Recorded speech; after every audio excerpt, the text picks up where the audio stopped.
Now here's the important part. What do? We say this is step 7. We compare this to step 6, and that then tells us what the updates must be. So let's go in here and let's carefully check what's already in matrix A and highlight that. I'll circle it, or I'll put a box around it. And hopefully you have your step 6 handy. I don't, so I'm going to do this from memory. We'll see how that goes. And then we'll talk about how to get the pieces that we don't know yet. Okay, so here we go. This is already stored in A00. So is this,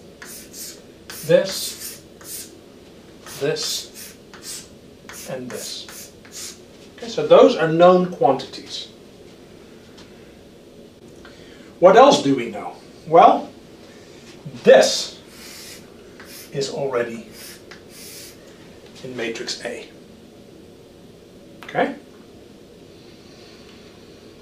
Alright, so what do we need to do? We need to compute L11 and U11 because those are going to overwrite block A11. Okay? So what do? We go over to this side and we say, here is an equality, a constraint, that tells us something about L11 and U11. What do we know? Well, L10 we already know. U01 we already know. And this we originally knew.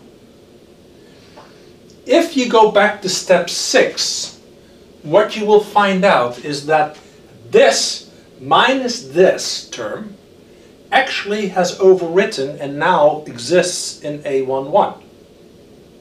Okay, so what I'm saying is currently A11 contains A11 hat minus L10 times U01. But we know that now L11 times U11 should equal that. Now, this is the current contents of A11, not the original ones. And what does that mean? That means that we need to take what's currently in A11 and we need to compute its LU factorization. How might we do that? Well, we could use any of the unblocked algorithms that we developed before. Okay? So, what's our first step? Take A11, override it with the LU factorization of what's currently in A11. So far so good? Okay, so at that point we will have overwritten A11 with that.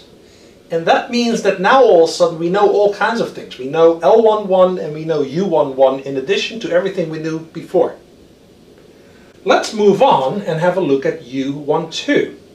We haven't computed it yet. But we can go over here and we can find an equation. Okay?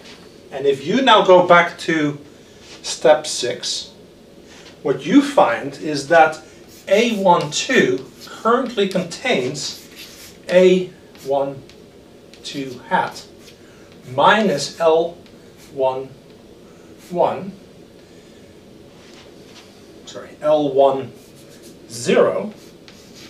times U02.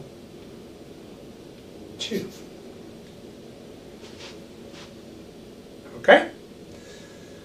Now, what do we see here? This minus that is already in A12, but we also know what L11 is. So, what we need to do is solve L11 times U12 equal to what's currently in A12 for U12, and then overwrite A12 with that. One way in which we can do that is to say L11 inverse U A12. That's what would compute U12, and that's what we then need to assign to A12. Well, maybe, just maybe, you can figure out how to update these other parts, how to compute L21 and how to update A22. Why don't you go and think about that for a bit.